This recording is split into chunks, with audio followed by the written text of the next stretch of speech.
السلام علیکم ورحمۃ اللہ وبرکاتہ۔ محترم ناظرین، آج 18 نومبر 2022 بروز جمعہ 10 بجے شب کو پڑوسی ملک پاکستان سے ایک انتہائی افسوسناک خبر آ رہی ہے کہ دارالعلوم کراچی پاکستان کے محتمم و صدر وفاق المدارس العربیہ مفتی اعظم پاکستان حضرت مولانا مفتی رفیع عثمانی صاحب رحمۃ اللہ علیہ کا طویل علالت کے بعد ابھی انتقال ہو گیا ہے۔ انا للہ و انا الیہ راجعون۔ ان للہ ما اخذ ولہ ما اعطى وکل شیء عندہ باجل مسمى۔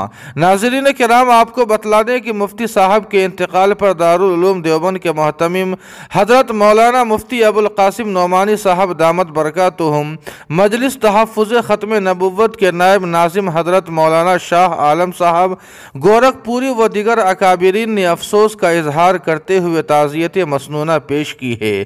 اللہ پاک حضرت مفتی صاحب رحمۃ اللہ علیہ کو جنت الفردوس کا داخلہ نصیب فرمائے، ان کے تمام سیئات کو حسنات سے مبدل فرمائے، منکر نکیر کی سوالات آسان فرمائے، عرش کے سائے تلے جگہ عنایت فرمائے، اور ان کے تمام پسماندگان، متعلقین، متوسلین، لواحقین اور شاگردگان، بالخصوص برادر اصغر شیخ الاسلام حضرت مولانا مفتی تقی عثمانی صاحب دامت برکاتہم کو صبر جمیل عطا فرمائے۔